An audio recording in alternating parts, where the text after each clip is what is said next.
Coming up on this episode of Nintendo Cartridge Society, finally, a definitive answer to what's the most important thing in life. It's dangerous to go alone, so the Nintendo Cartridge Society goes with you.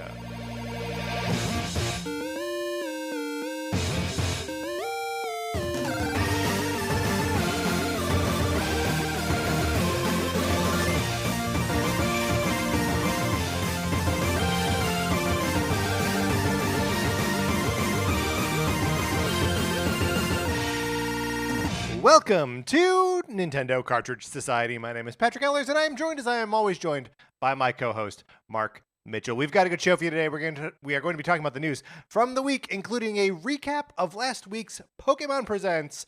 And then on Thursday, we're coming up with an all-new roster for Super Smash Bros. But Mark, in the meantime, how's it going? It's going great. So I have a smart home device. I'm loath to say its name because then it'll hear us. Yeah, exactly. But and making suggestions. I know. Let's see if we can punch up that joke. But it has a screen on it, and I noticed today that it has a feature that I've never used before, where it has like a poll of the day that I guess like all users of this smart home device like could theoretically vote on, and it just got me thinking how much these smart home devices are like the Wii. Yes. Where like everybody votes the votes channel. Weather channel. Yup. You know, like it just justice for the Wii, man. Just another way that it was ahead of its time. If the Wii had been always on and voice activated, I was gonna say Nintendo would have been super successful, but they already were super successful. Yeah, so like, I guess there's no point really imagining a scenario where the Wii was successful. Like that already happened. Yeah, maybe as hypotheticals go. Maybe we're talking about the Wii U. Maybe the Wii U gamepad was always on. Because weren't you supposed to be able to like do video calls with it?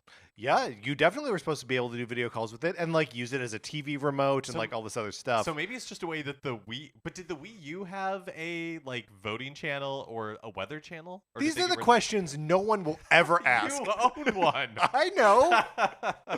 No, okay. Maybe this is how the Wii U would have been ahead of its time. Sure. Is if it would have had this stuff. Like the Wii U gamepad could have always been on somehow when it was docked.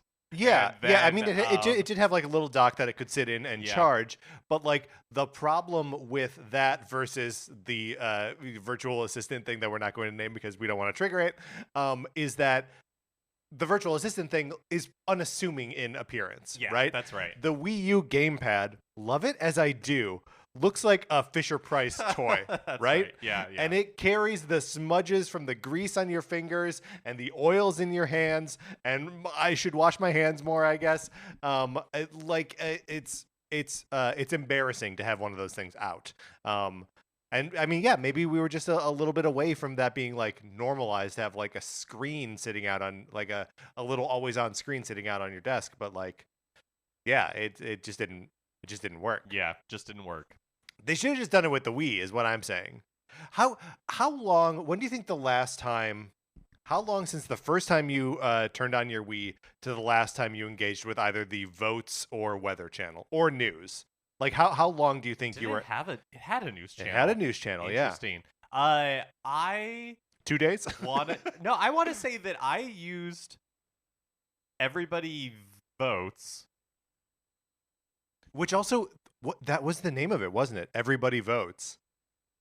Were they hinting at early on the naming convention for Everybody 1-2 Switch? Yeah, I do. I do think it's been a long game this whole time. Wow. Somebody on the Everybody Votes, assuming that's what it's called, because I can't actually remember, in my channel. Okay, because there was like, all right, when we talk now. There were two. Yeah. There was Everybody Votes, which was like, do you like cabbage? Or what kind of cabbage is your favorite? Purple cabbage, green cabbage. Do you like a white cat or an orange cat? Yeah, and there was that. And then wasn't there another thing where it was more about like me's and voting on me's, picking me's? I feel like there were two separate okay. There were two separate there was like polls. Was there like a pick something me else? MII? That doesn't sound right. That doesn't sound right either. the corners of my mind. Somebody help us out here. And maybe that somebody is just a Google list of the channels available on the Wii.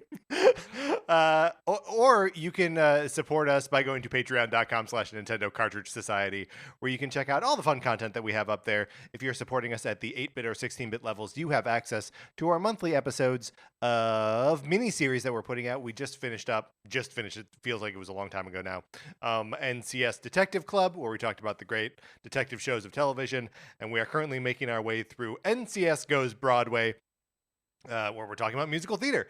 We did an episode on the musical Chicago. We did an episode on the last 5 years, and we're going to be putting out a bunch more of these and having a great time talking about music. Yeah, thank you so much to all of our Patreon supporters. We really appreciate it, and thank you to all of our listeners. And also, if another thing that you can do, which doesn't cost any money in any form whatsoever, is joining our Discord. Email us at nintendocartridgesociety@gmail.com, and we will send you an invitation to the Discord. You can click on it and join it and talk to all of us that are in there about Nintendo stuff and what's going on the show and kind of just whatever is on your mind. It's a good group. I am happy to report that, at least in this case, I'm not losing my mind. There were, in fact, 2 separate channels. One was called Everybody Votes, and this is where people could, vote on their favorite color of rose or whatever. Okay. And then this is a proto Splatfest. Yeah, I suppose in a way it is. Yeah. Just in the same way that they were teasing Everybody Want to Switch with the Everybody Votes. You can trace channel. everything back to these Wii channels.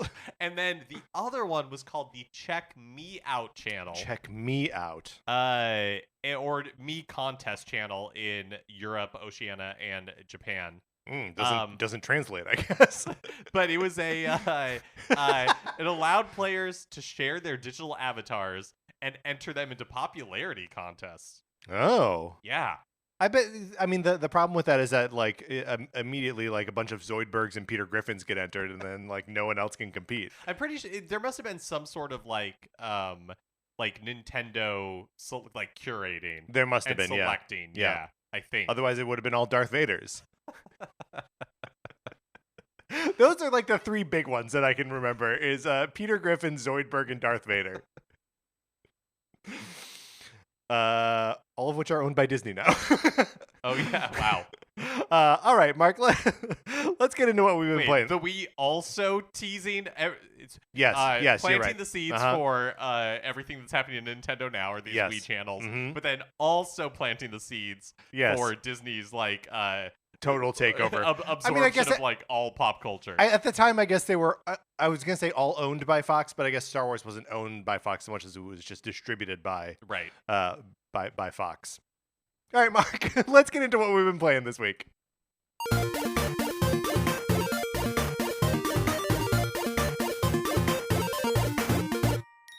First, I want to discuss a long-awaited return of a segment. Oh. Tetris 99 ticket update. Oh, nice. Oh, yeah. Dun, dun, dun, dun, dun, dun, dun, dun, dun, dun, dun, dun, dun. 915. Oh, my gosh. Yes. Wow. I feel like this is a watch pot never boil situation because I feel like the last time we had an update, maybe you were in 800 or something, and that feels not that long ago. But suddenly we're knocking on the door of 999. Yep, it's been long enough. I do think that it warrants repeating what the premise here is that I am aiming for 999 tickets in Tetris 99 because I will get a little icon that displays next to my name saying that I have 999 tickets. And do you know, does it max out? I have no idea. 99 lives in old Mario games where it's you can't go past this? Here's the thing. I don't know that anyone has tried to do this. In any of the Tetris 99 forums that I've looked at, no one has been hey, how do you get this? Hey, what, nothing. No one, nothing. Just absolutely. Ooh, this is exciting. It's a I may be the first human being alive to get this achievement. Who knows? So yeah, I don't know. And I also if I get 999 tickets and I spend 15, will I lose the icon, or once I earn it, do I always have it? I feel like once you earn it, you will always have it. I guess because it's not the achievement isn't have earned 999 tickets. It's have 999 tickets. That would be funny if they took it away from me. You have to maintain you can neither get any more tickets nor spend any tickets. Right. Or you can earn tickets, but it's only when you've spent enough to get back to $999 right. that you get it. I wonder, do you think, and I know this is an inconceivable thought, given that Tetris 99 is your game of the generation. My game of the year every year since it came out. But do you like? Is this like a Thanos situation? Like once you get 999, you'll finally be able to rest? I can retire to like a planet and crack a spiky fruit into like a pan and fry it up. Yeah, I think so. Well, okay. Actually, that dovetails nicely with what another thing that I've been playing, which is the Legend of Zelda: Tears of the Kingdom. I finally upgraded my dive armor to the point where I can all impact damage is nullified, which means I can jump from one of the sky islands down to the ground through a hole and slam on the floor of the depths and take no damage. Yeah, I saw you posted the video of it in the Discord. It's really goofy. And then I was like, okay. And now I think that's it. Oh, you were like released from it. Yes. Yeah, like that was the last demon I had to chase there. I turned it on for a little bit on Sunday morning, the day after I had accomplished this, and was just like, that's kind of it for me. So I think I am ending my Tears of the Kingdom journey there. It's interesting those like mental triggers that we have, because I loved Tears of the Kingdom up to the very last minute that I played it, which was defeating Ganondorf and like ending the game. And then I really have not had any desire to go back into it. That's so even though interesting. I loved it so much. You know what I mean? It was like that was what I needed to do to finish it, quote unquote. And yours was like upgrade this dive armor.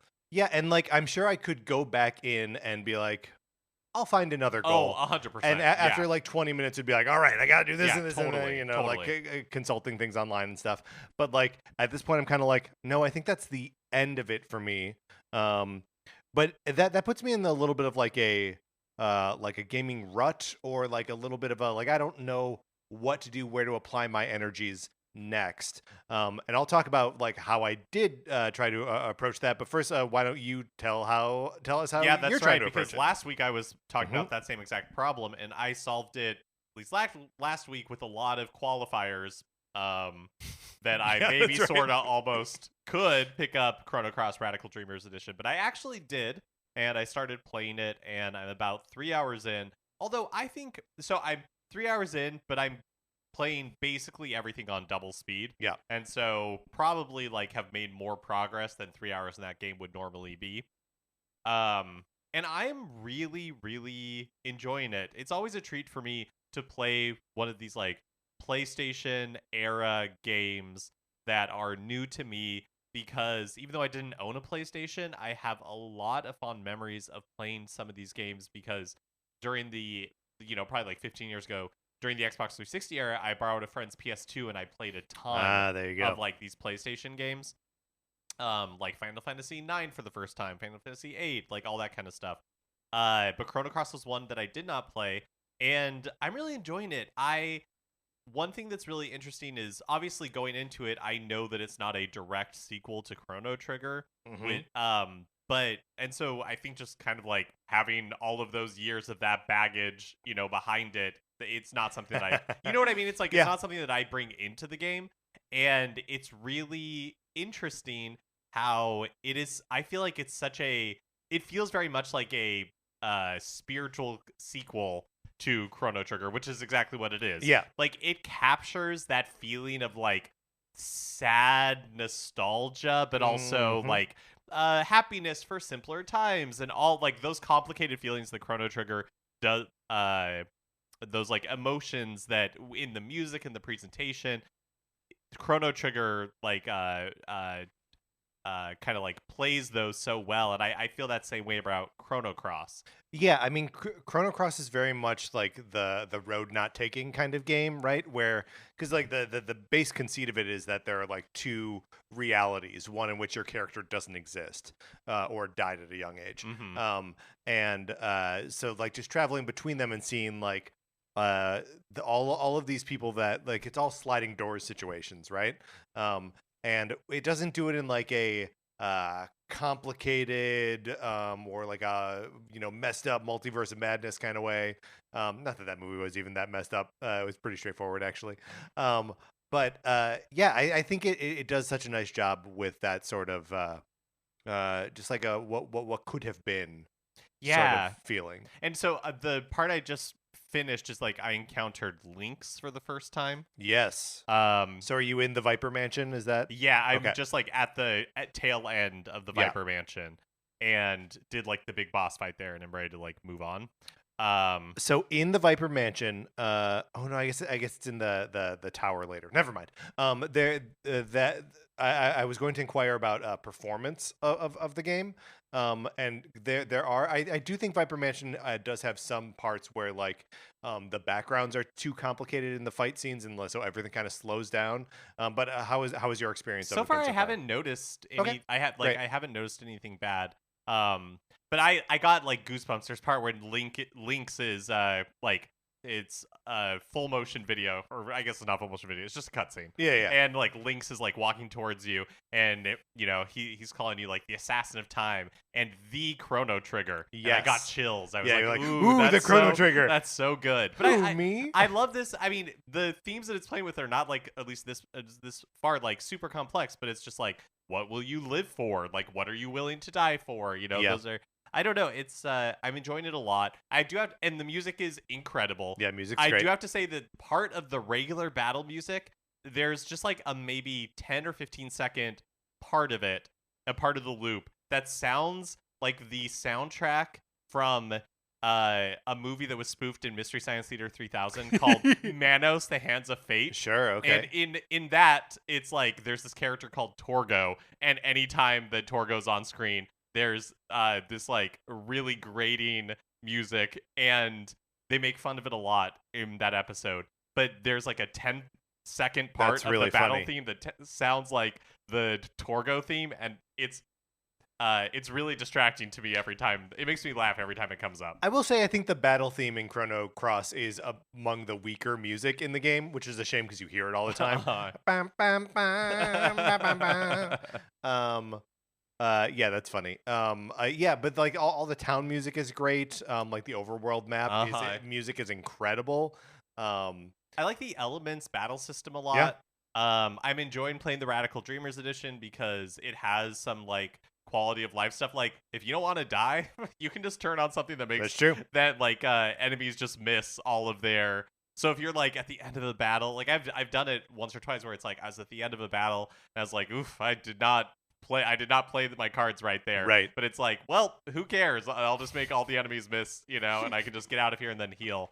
There are seemingly so many playable characters in this game. Yeah, I feel like there's like 50 or something. Yeah, it's crazy. My current party is Surge, so like the main character, Lena, who you meet early in the game. Well, all of this is early in the game. Right. And then she doesn't always join your party though. And there's a part with the So is Kid not with you right now? She's sick. Or injured? No, she is not. But she like shows up in the Viper Mansion, but she's not like in the party. Yeah, got it. But she's there. And then there's a part before you go to the Viper Mansion where I guess you have like 3 different characters that you can recruit, and it's your only chance, I think, to recruit those characters. But I went with Guile. So that's the path that I took. What's Guile's deal? He's like black magic. Okay, yeah. Okay, yes. So and Lena's like white magic, I think. Yeah. Because like the feel, I'm blanking on what it's called, but there's some battle system in here where like depending on what attacks you do, you're trying to make the like field of battle all a single color. Yeah, and then you play an element, and then it makes your elements more powerful. It makes that element more powerful. Yeah. Okay. So there are 6 elements in the game: green, yellow, red, blue, black, white, and they're all associated with the elements that you would think that would be associated with them. So every move that you do, it generates one of those, like a field of that color, and if you get 3 of them in a row of the same color, then it becomes this like area effect thing, and you can do like you'll get powers like later on that require the full field to be turned to color. Got it. Those are like the summons require that, and it can be really tough because like the enemy can mess up that just as easily as like you can start setting it up. So yeah, it can be kind of cool to play to like fill the field. I always find it like tough to get it full and then like pull off an attack afterwards. So I tend to not really chase it. But yeah, it is complicated to like get it perfect. I do like that the game, and this may have been in the original version. I do like the game just lets you autofill. Yeah, the autofill's nice. Elements instead of having to manually, because everybody has like a certain capacity, and every time they level up, grid, so it's like different colors that they can carry and all that kind of stuff. And it's nice just to be able to autofill it.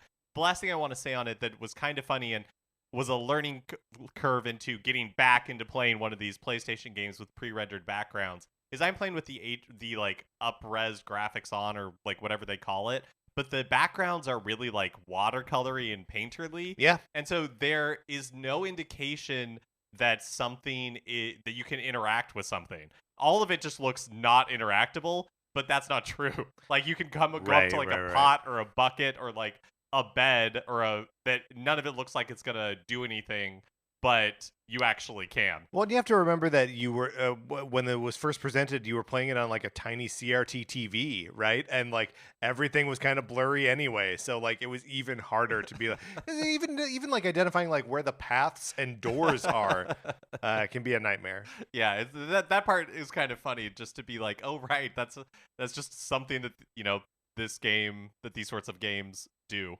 Well, I'm glad you're enjoying it, and I look forward to the continuing adventures of Mark playing Chrono Cross, the Radical Dreamers edition. Do you think you're going to dip into the Radical Dreamers itself? Have you checked it out? I haven't checked it out at all. And I don't have any plans to right now. I think that's fine. I feel like I have to stay like really focused on like I won't distract you. I'm going to play Chrono Cross. Right. I'm playing Chrono Cross, yeah. So like I said, I've been in like a little bit of a rut, and I'm not really sure what to do next, where to direct my gaming energy next. Sarah's kind of wrapping up her Super Mario 3D World like playthrough again, like getting everything. So I help her with that sometimes, and that's fun. I enjoy doing that, but it's not really like a that like more than like an hour or something at a time, and probably not even that. So I was like, you know what? I bought all these Star Wars games, all these Aspire Star Wars games. I'm gonna start like giving them a try. So I tried out both Star Wars Podracer and Jedi Knight Jedi Academy. And had a pretty bad time with both. I picked up Jedi or Star Wars Podracer when it was first released on Switch in like 2020 or 2019, whenever that was, and I had a really hard time with it too because it looks so terrible. Yeah, but it's like up-resed, but it looks like garbage. Oh yeah, I mean, because it's just it's up-resed, but like the resolution on a bad texture is still bad, right? And like, I don't know. I feel the sort of the same way about Jedi Knight Jedi Academy. That like, I mean, it's very clear that that game is a PC game, right? Intended to be played with like a mouse and keyboard. And all of the menus are still sort of set up that way. But like, you can't even control a cursor with like a thumbstick or anything. And then like also just like looks bad, and then like goes into these like cutscenes where there's like another new Jedi recruit who's like talking to you, and like here's Luke Skywalker and he's talking to you, but they all like look awful, and I'm just like, this is not any fun for me at all. So I don't know. I'm regretting having picked up those Star Wars games. If anyone can recommend one of these that's actually good in that collection. Maybe the Knights of the Old Republic games, like maybe I'll give one of those a try. But so far, they seem pretty bad.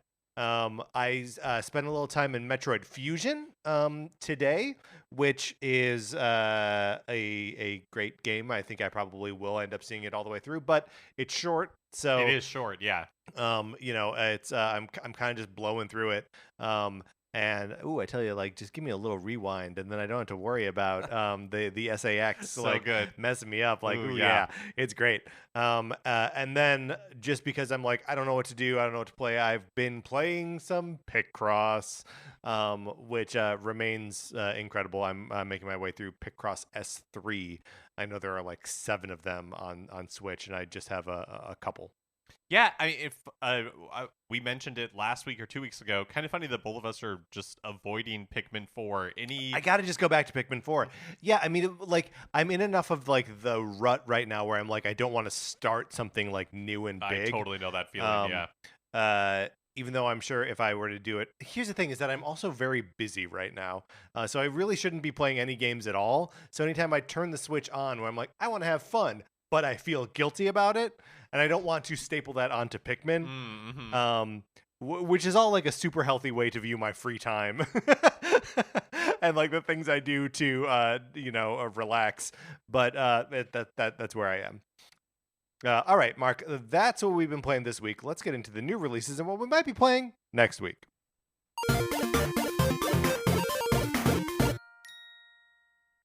So we got a couple of surprise releases last week that are worth shouting out. Quake II is on the Switch eShop. It was surprise dropped at the end of last week during QuakeCon 2023. The original Quake was ported to Switch in 2021, and Quake II comes with the Call of the Machine expansion, plus original mission packs, Quake II 64, online and local multiplayer, cross-play support, and optional motion aiming. So another one of those like nice ports of that they've done of like Doom and Quake. Are you a Quake guy, Mark? No, not so there was some Quake game on PlayStation 3 that maybe it was Quake 3 that I played with my friend quite a bit. Didn't have a very, I feel like Quake is very much a PC franchise, but so the PlayStation 3 didn't have a great multiplayer community, like not a lot of people playing, but I had a lot of fun playing it when I could make matches. So, but like none of it's really like stuck with me. Yeah, it's not sure. a franchise I follow that closely.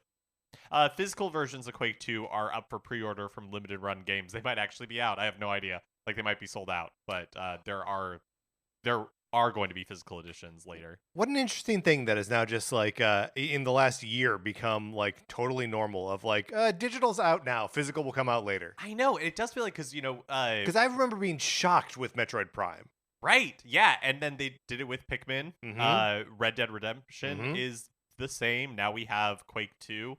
It does feel like more and more common. Did it just take like Nintendo doing it for other people to be like, oh yeah, sure, we can do that too? Yeah, I wonder. I mean, it does make a certain amount of sense as digital sales grow more and more, right? Sure. Like you can just and you can keep releases probably secret easier that way. Absolutely, because you don't have the promo materials or pre-orders or whatever like showing up in retailer systems. So I don't know. It'll be. Yeah. I wonder if there's just like an element of like the retail locations have like lost the like leverage on these companies to be like, no, you have to like, that's interesting. These things have to be available at our stores day and date with digital, otherwise we won't carry them. And now these companies like Rockstar or like Nintendo are like, yeah, sure, don't carry our game, Right. Yeah, that's a good point. Yeah. I bet that's true.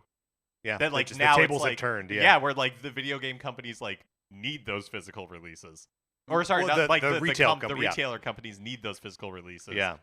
Whereas as digital grows more and more, it's less important to the publishers. Yeah. Well, and honestly, I wonder if they're even like, if Nintendo's like, yeah, we're gonna release this digitally, and I mean, do you want it physically? It's going to take us a couple more. And they're like, yes, dear God, they don't even really need to do that. Yeah. Do you think we'll ever see the return, and maybe not for that reason, but do you think we'll ever see the return of like, and maybe, let me finish my thought. Yeah. Retailer exclusive releases. Because, there was a while that Nintendo, by a while I mean way back at the end of the Wii era, where, they would, they had some releases like, I think the original release of Xenoblade Chronicles on Wii was like a GameStop exclusive. Wow. Because it wasn't, I don't think they had high hopes for it. So they would just be like, we're going to just do it at this one retailer. Yeah. But I wonder if now it's like the opposite, where that would be a driver for retailers to be like the exclusive. Do you know what I mean? Where they would like pay for the privilege. Well, and like for GameStop in particular, I don't know if they still do, but there was a little bit where they had a game publishing arm, right? So like I wonder, although I think it was mostly digital, but even still, if you were putting out a game as a GameStop exclusive, maybe it's like co-published by them or something. Like there would have to be some sort of financial incentive for the developer or the publisher to make it an exclusive to GameStop. Right. And like, yeah, probably for a while it was just like servicing relationships. Like that's almost certainly why like some amiibo were retailer exclusive. I forgot about that. Yeah, it's a nightmare. The running joke was like, yes, and then all of these amiibo will be eBay exclusive, because like you could go to a Walmart to pick up Rosalina. What does that even mean? Because she was an exclusive, and I think that's right. If anyone wants to check me on it, I would love to. I would love to be checked. If that little bit of trivia is rattling around in my head accurately. But yeah, I mean, it seems like what would be the point now? Yeah.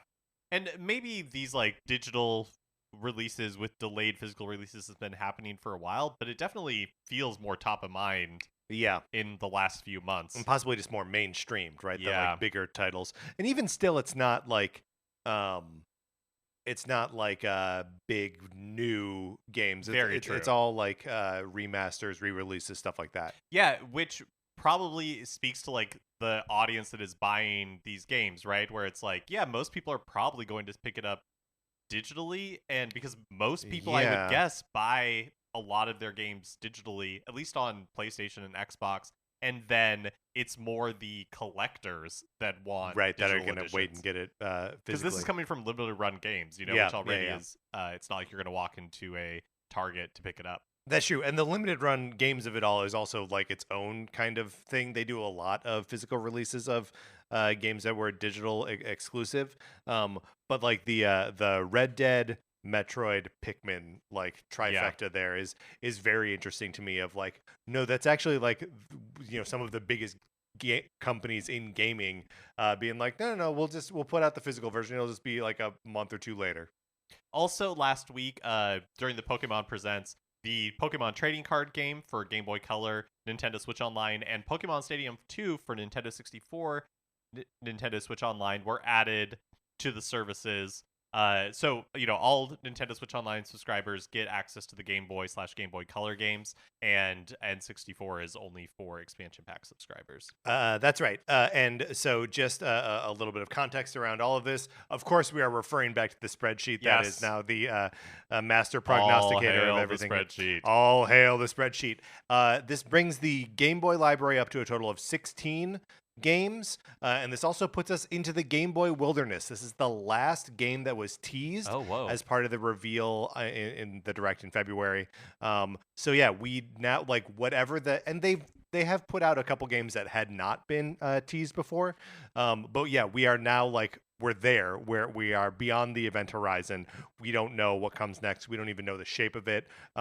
At 16 games, it makes it one of the smaller libraries. The only one that it's bigger than is the Game Boy Advance library. And also, 3 of its 16 titles came out within the last month. Wow. Because 2 of them are the Oracle games, the Zelda Oracle games, and now the Pokemon trading card game. And again, we're just like defying all conventions of like when or how these things are released. This is the first time they've released a Game Boy game and a Nintendo 64 game at the same time. They don't even really like to release games in the expansion pack and in the like vanilla release at the same time, but they did here for some weird reason. This also brings the Nintendo 64 library up to a total of 23 games, and we still have a handful of games that were originally teased that are still coming out. I believe off the top of my head it's Mario Party 3, Excitebike 64, and 1080 Snowboarding. And then we'll be in that wilderness. But, it has been such a long time since we last got a Nintendo 64 game.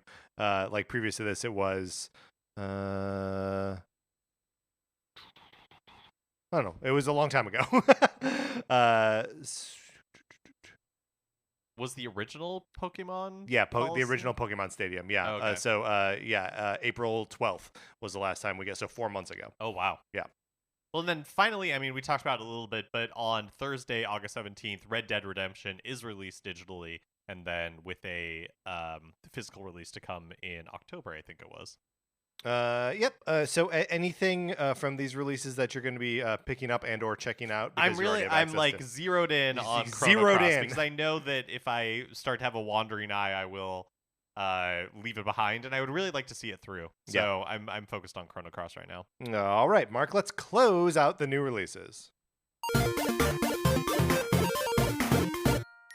Which brings us to a regular segment on our show. It is time for 433. In 1952, American composer John Cage wrote a piece called 433, wherein a performer or group of performers didn't play their instruments for 4 minutes and 33 seconds. For the purposes of this show, our instruments are talking about Nintendo. So, for the duration of one performance, 433, Mark and I will talk about something not at all Nintendo related, thus fulfilling the contract of the piece. Mark, you and I were talking about pizza toppings, and we were like, what do we do? Do we rank pizza toppings? We had pizza together on Saturday night.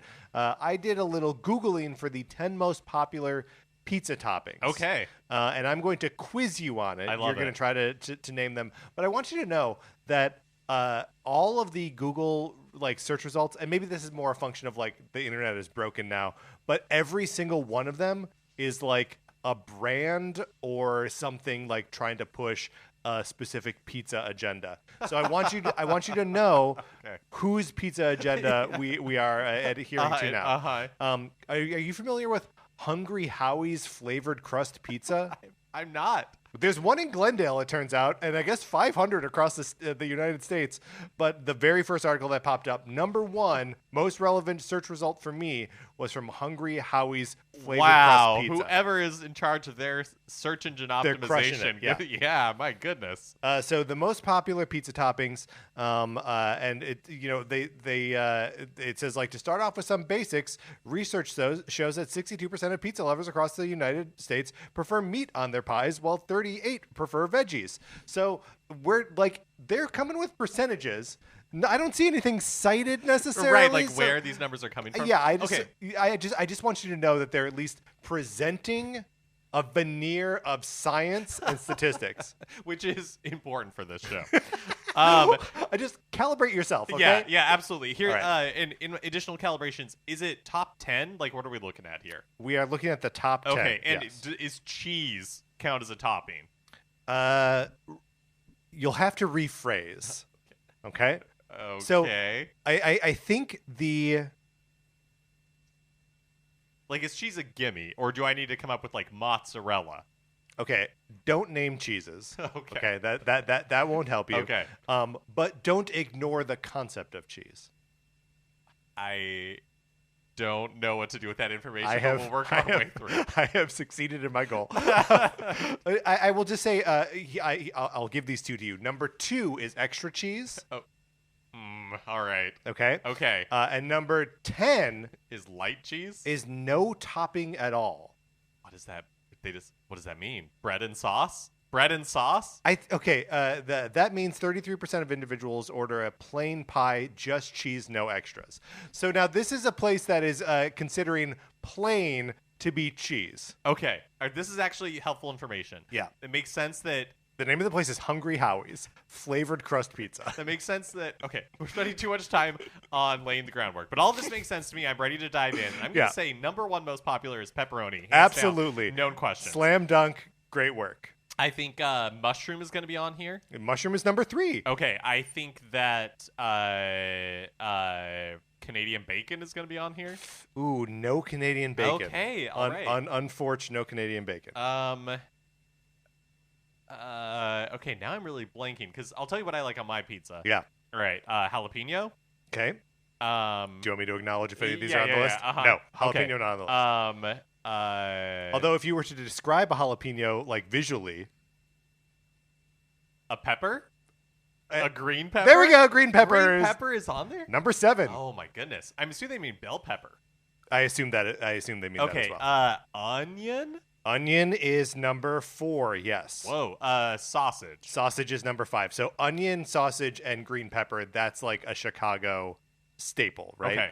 Okay. So, yeah, you have number 6, 8, and 9 left to go. Ooh. I'm going to say pineapple. Pineapple is number 8. Okay, I'm going to say... I'm going to say anchovy. So anchovy is not on the list, although they do have an honorable mention section, and in which they and I think it's the only. It says first, we'd like to recognize anchovies as America's least favorite pizza topping. Okay. For all you anchovy lovers out there, we still have your backs. So Hungry Howie's, they're gonna flavor your crust and put anchovies on there. On Google. Mm-hmm. You got 2 left, number 6 and number 9. Oh man, what 2 people is One of them I think is totally normal, and the other one I'm a little like, what? Okay. I gotta know. We gotta know. So number 6 is black olives. Okay. Olives, like a normal Sure, thing. They yeah, could go yeah. on a pizza with Yeah. any of the rest of these toppings. Definitely. Number 9, and I'll have this on a pizza, but I am a vegetarian. And I like to put a lot of. Is Go it ahead. artichoke? No, it's spinach. Oh, I can see that. So we were. Thank you again to Hungry Howie's flavored crust pizza. And we were accompanied today by pianist Armin Fuchs. All right, Mark, let's get into the news.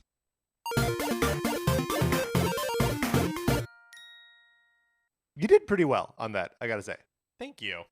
I feel like a lot of it is just think of like what would be on a pizza in a cartoon. Yeah, but not an Ninja Turtles cartoon. Not because a Ninja they're Turtles gonna have cartoon. like peanut butter and rats. Although their father is a rat, so maybe they wouldn't put rats on pizza.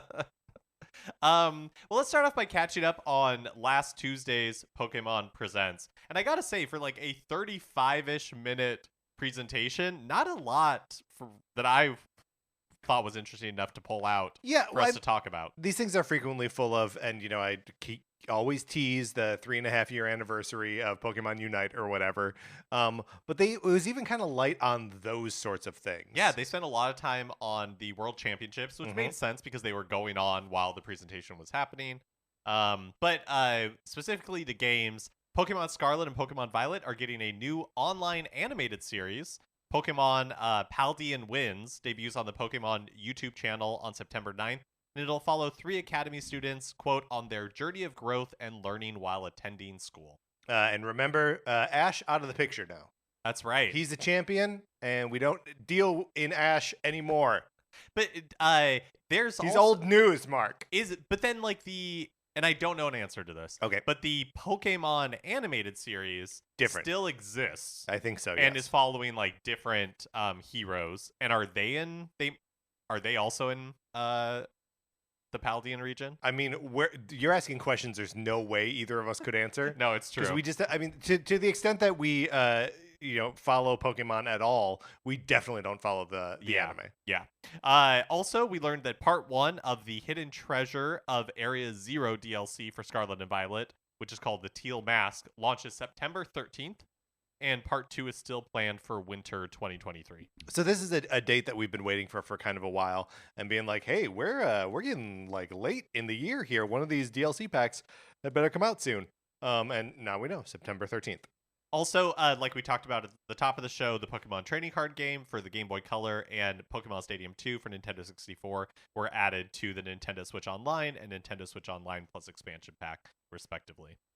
Which is all very cool. I did see a lot of sort of like chatter around, like, okay, when we're like dipping our toes into like Pokemon games on the Game Boy, when are we going to get like the mainline Pokemon games? I just wanted to like temp check that with you. Like, how likely does that sound or feel to you to be added to that library? The part that feels unlikely to me is that these games are never playable on the Nintendo Switch. Sure. But how that happens, I don't really know. Yeah. Because it would be weird to me if they released them on Nintendo Switch Online, because those probably wouldn't have like Pokemon Bank, if that's still what it's called, or if it's something. Well, there is Bank, but also Home. Yeah. Like, if it wouldn't have like that support. So I don't know. It almost makes me wonder if like in the future there is a like Pokemon channel that you subscribe to. Yeah, that sure. Or like is part of expansion pack, or is an additional just like plus Pokemon fee. pack. Yeah, that like you're paying a little bit extra to have access to these games with those features in place. They could also just sell them, as far as I'm concerned. Yeah, that's true. With the only additional functionality being that it can talk to Pokemon Home. The only part of that that's weird is that they used to do that under like virtual console branding. But you're right. There's no reason that they haven't done it so far. But there's no reason that Pokemon couldn't be the thing that like starts them just making some of these classic games available for purchase straight up. I mean, didn't they also kind of do that virtual console branding with like the GameCube on the Wii U? Whereas like I'm not sure. I'm pretty sure they were because like you could buy or like you could get Wii games on there as well, buy those digitally, that weren't available for digital purchase on Wii. So yeah, I don't know. I mean, I feel like we're just in like a different world now, and I think we all understand that like Pokemon Red, Blue, Gold, Silver are like different premium products that shouldn't be lumped in with or don't need to be lumped in with the rest of these like free-ish offerings. Yeah, it probably won't be. Yeah. Because it is like, like the Nintendo 3DS eShops, the best-selling games were like always Pokemon games. If you ever tried to like just look for games, you're like, I just like interested, like let's look at the best-selling games. The first 3 pages are just different language versions of all the Pokemon games, which like is insanity. It just means that they move units. So like I don't really know what would be in it. Like I guess I kind of get what's in it for Nintendo to put them up there, but what would be in it for the Pokemon Company? Right, because you could say that it's just a like maybe it would get more subscribers to Nintendo Switch Online if they started adding Pokemon games to it. But yeah, it feels more likely to me that one way or another you'll pay a premium for them. Yeah. Whether that's like a new service or whether that is they're just selling them for like $6 straight up. You know what I mean? Yeah. Well, and that's the other thing is that like Game Boy games on Virtual Console used to go for $2.99, $3.99. Like, I'd pay $4 to have access to Pokemon Red on my Switch, and I probably wouldn't even play it, but I would buy it for sure. Yeah. So it'll be interesting to see how that kind of plays out. Or maybe we're getting so far into the Switch's life that there's just a generation of Nintendo hardware that you're not able to play the classic Pokemon games on. Yeah, well, and like even the definition of what is a classic Pokemon game, like now with the 3DS receding into the background, it's not even like the 3DS or DS or Game Boy Advance games are playable in any form on Switch. We got the like Let's Go Eevee and Pikachu and the Diamond and Pearl remakes, but like I wonder if they're going to keep coming at them sideways or just like actually release them as separate things. Like who knows? Yeah, that's an interesting point, especially with the Diamond and Pearl remakes. I know that those were missing some amount of content, but otherwise weren't they set up as basically like faithful recreations of the original games? Yeah, well, and I mean that wasn't that kind of the thing is that like Diamond and Pearl has a third version, right? And it's that content from like the third version that's not on either of the games. Yeah. So yeah, maybe that is the way forward, is we just see more and more remakes that are kind of bringing the games to the new hardware rather than repackaging the original games. Yeah, well, and like the Brilliant Diamond Shining Pearl, like they like looked, like the graphical style is it's highly stylized, but like still meant to look like the original Game Boy releases, right? Like yeah. Doing the like Link's Awakening thing. Because we're like I'm not really tapped into the Pokemon games. Tap in, Mark. Like when they come out, I feel like, or they at least sold well. I have no idea, I guess, what the reception of them was.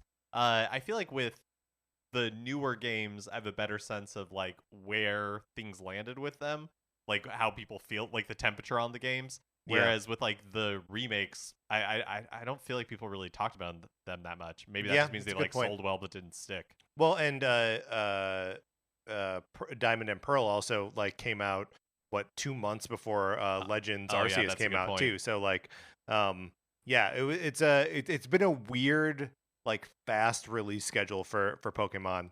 And yeah, it's what a weird company, man. I just have a hard time believing we'll never see. That's a great point. Those like classic games available for purchase somehow. Yes. Again. Yeah.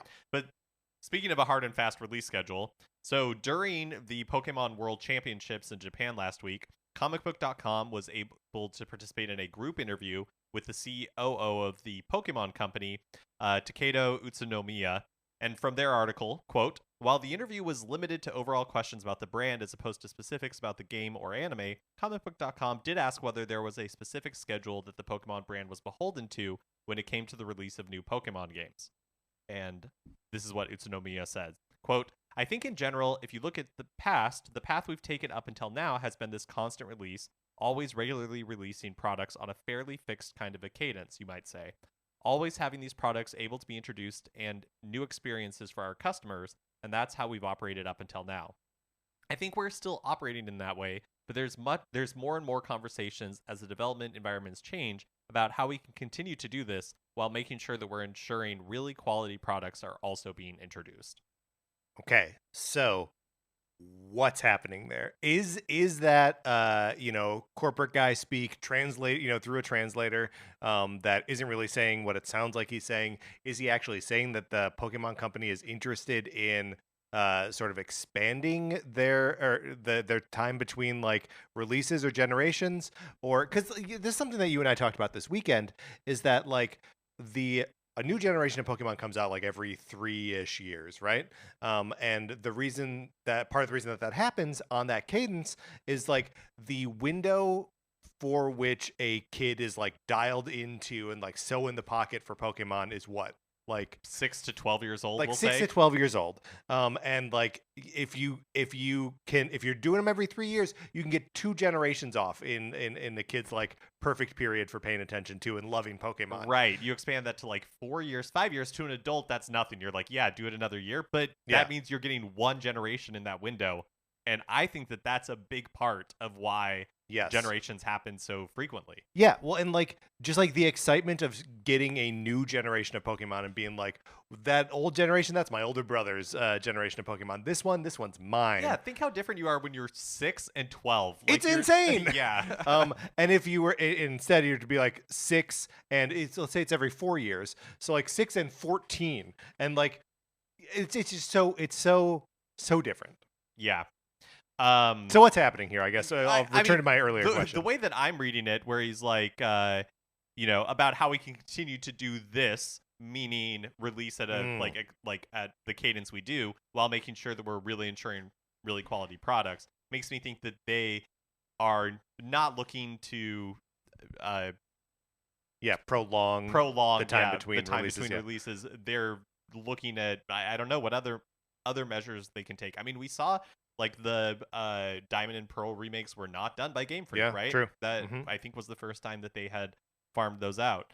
And I think they're just running against the realities of HD development for the first time. They've never had to do it before. Yeah. And we've seen every company ever struggle with that transition. The PlayStation 3 and Xbox 360 era was just, the battlefield was littered with companies that really struggled to get in the groove of HD. Nintendo really struggled in the transition from the Wii to the Wii U. Yeah, and now it's just like Game Freak's turn. And crucially, we're not even talking about going from like SD development to HD development. We're talking about going from developing on the 3DS to HD development. Like it's skipping a step almost.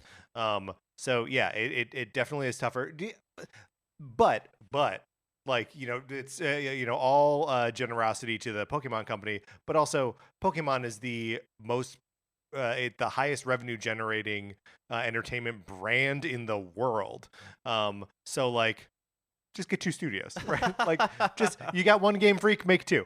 I mean, easier said than done, right? Absolutely. It takes a long time to scale that stuff up, and who knows if they have interest, honestly, in doing that, because maybe they're trying to protect the profit margins that come from that sort of thing. So I don't know. And to me, it feels like, again, not being deep in the community, the sense that I get from, they obviously made sacrifices with Sword and Shield where it didn't have the entire Pokedex, right? Mm-hmm. And then I feel like the complaint out of Scarlet and Violet is performance. Runs bad. It runs bad, which I think is the genesis of this question, honestly. Yeah, totally. But but I feel like people like the game. It just performs poorly. And what does that mean exactly, right? Like, right. Well, because like, who do you? And we've talked about this recently too. But like, who are you selling a new Pokemon game to? Are you just selling it to the diehard Pokemon fans that will buy 10 million of them in the opening weekend, or are you trying to reach outside the the accepted like Pokemon Circle to other either other new gamers or other like gamers that exist that don't mess around with Pokemon. Right. And like if it's either of those two categories, the game running poorly is a huge impediment to that, right? Right. Because the hardcore gamers are going to be like all the valid complaints of this looks bad, it is glitchy, whatever, and then like any level of inconvenience is going to put off a genuinely new player. So yeah, it's like, I mean, if you can expand it so that like it's selling like Tears of the Kingdom, right? Like that broke outside of Tears of the Kingdom and Breath of the Wild, broke outside the like the Zelda cap to just like sell way more. And I wonder if they you would double your expenses by having two teams developing mainline Pokemon games, but you could also possibly double your returns. Yeah, and I think part of the question is like, I don't know that that's true. Yeah. Right? Yeah. Because the games are already selling like They already sell 25 incredibly well. million It's copies, true. you know, so what is the cap, I guess, is the question. I maybe they should be more concerned about like losing people. Yeah. Because if the games are performing so badly, and I just don't know if that's like the true tenor of, you know, how people are feeling about it. But I think they have to be aware of it. I also wonder if Scarlet, not to excuse the poor performance, I wonder if like Scarlet and Violet, if whatever the next generation is, will improve, because this is the, you know, the first time that they've tried this like open world thing, ran into a bunch of issues that they weren't able to overcome in the strict timeline that they're given, but now they can build off that foundation. So I don't know. It will be interesting to see how they try to solve these problems, or if they try to solve these problems in the future. Yeah. I mean, it is a great question where it's like, how will they address it? And is the answer they don't? Yeah, I mean, honestly, it took Square Enix like an entire generation to get their pipeline back in order, right? Yeah. That they were able to regularly release games, where all of PlayStation 3 and Xbox 360 generation, they just really struggled. So it was a long time for them to like figure it out. Yeah, I mean, kind of Capcom too, right? Like you look at a lot of like those Japanese companies like hit that sort of that stumbling block, and now both Square Enix and Square Enix be putting out games, and Capcom also be putting out games, and like AAA like huge games that look and play great and are like super well reviewed. Like Capcom's having a banger year as Square Enix put out a new Final Fantasy game, Final Fantasy VII Remake 2, whatever its actual name is, coming out early next year. Like they're just cranking on these huge titles, and no one's like, hey, Square Enix, Capcom, slow down, because they have the capacity for it, and they, like you say, have the pipeline built up. Yeah, so maybe it just will require time for Game Freak to figure it out. Speaking of N64 NSO, I wrote that before I put another news piece in between those two things. It seems like as part of the update to the app that included Pokemon Stadium 2, some graphical improvements were made to GoldenEye 007. According to Twitter user Grassloo00, texture tiling on the dam section has been fixed. Also, the dark textures on the bunker have been improved. There are, however, apparently lots of graphical issues still in the game, like missing fog, which seems to be just like a problem that in general, elements that are like too dark, and supposedly the audio quality got worse in the latest release too. So they're still dialing in the Nintendo 64 emulation. Nintendo 64 like notoriously tough to emulate, right? I was speculating in the Discord last week that like maybe this is why they've slowed the release of Nintendo 64 games to the trickle that we've seen so far this year. That they're like, no, like the emulation just isn't in the right place for us to like keep pushing this as like a key component of our expansion pass service. Or maybe each game takes a lot more time to get into an acceptable state. And like even after they are releasing them, and like for GoldenEye, like it's a Nintendo game, yeah, I guess, but like it's also a Rare game.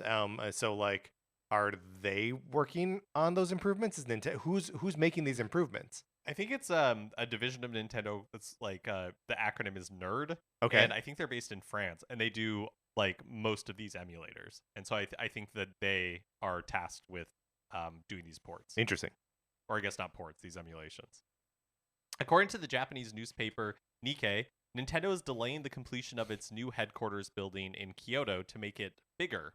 Planned to be built next to its current headquarters, the building is, I guess, like 10,000 meters squared, and originally it was going to be 12 stories tall and complete construction in 2027, but Nintendo is considering making it taller, which would delay the completion to 2028 or later, just because they anticipate needing more space. Yeah. Well, that's interesting. That it's also part of a no, we need to grow even bigger than what we were originally planning. Yeah. Nikkei also reports that Nintendo hired 130 new graduates in the 2023 fiscal year, which is up 50% from the previous year. So Nintendo's definitely on a hiring spree. Yeah. And it has been for quite some time. Final Fantasy Crystal Chronicles marked its 20th anniversary last week. The game originally... Happy anniversary, Final Fantasy Crystal Chronicles. The game originally released on GameCube back in 2003. Sort of, and Game Boy Advance a little bit. A sequel was released for the Wii in 2009, and there was the remastered edition that I think was not received super well in 2020. No, wasn't it sort of broken? Yeah, that's my memory as well. To commemorate the anniversary, the Square Enix website posted a message from series producer Akitoshi Kawazu and an illustration from the series art director Toshiyuki Itahana. The message reads, quote, "It's the 20th anniversary of Final Fantasy Crystal Chronicles. Personally, I feel regret for not being able to satisfy the fans who have been holding out hope for an all-new FFCC game. While there's so much I'd like to do, I just can't find the time to do it all. I know that the characters deserve to shine again, yet I've been unable to provide them with another adventure. They're eager to set out to discover the true meaning of the Crystal's blessing, and much like those of us who are cooped up at home for the past few years, they could only gaze up at the skies above their respective towns day after day. But new trials do await them, ones from which they will grow stronger. Please trust that one day a brand new chapter will be added to their adventure." Is this guy dying? What's happening here? It does feel pretty desperate for commemorating an anniversary. Yeah. It's less celebratory and more penitent. Finally, Splatoon 3 finished up their latest Splatfest on Sunday. The question was, very exciting. What's most important in life, with players choosing between money, fame, and love? At halftime, Team Love was barely in the lead. They had 33.85%, and Team Money had 33.32%, and Team Fame was 32.83%. So very close. But in the end, Team Love ultimately came out the winner with 33 points. Fame and Money both earned 12 points, making this a pretty close Splatfest overall, not the blowout that a lot of them have been. But there is one dimension in which it was an absolute blowout. It's that in terms of votes. Do you have this number, Mark? Oh no, I don't. So Fame had something like 10% of votes. So in terms of that metric, it was on the insane low side. Oh wow. Turns out people just want either love or money, not fame. They could do without fame. That's a strong showing for Fame, though. If it ended up earning 12 points with such a small team base. The interesting thing to note here is that in Splatoon 2 there was a which do you prefer, love or money? So this question, or 2/3 of this question, had already been settled. So you have to imagine that a lot of people were going into Splatoon 3 with their allegiances within the world of Splatoon already laid out. That's right. Right? So who's the contingent that's fought for money last time, but this time I'm going for fame. That's right. They've already wrestled with this decision years ago. That's right. They were already locked in. Look, there's some questions you don't ask, and a lot more questions you don't ask twice. Okay. Does this seem like an unfair thing for them to do? Is re-ask earlier Splatfest questions and just add a third option? Well, I think if nothing else, it gives people an opportunity to reevaluate the choices they've made in life, and so for that, Splatoon 3, thank you. Thank you, Splatoon 3. All right, Mark, let's get out of the news.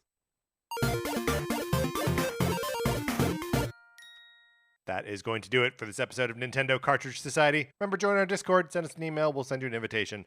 Anthony DeLuca made our logo. Our theme music is provided by 8-Bit Betty. You can get more of his music by going to 8bitbetty.com or by listening right now. For my co-host, Mark Mitchell, this is Patrick Ellers. saying thank you for listening.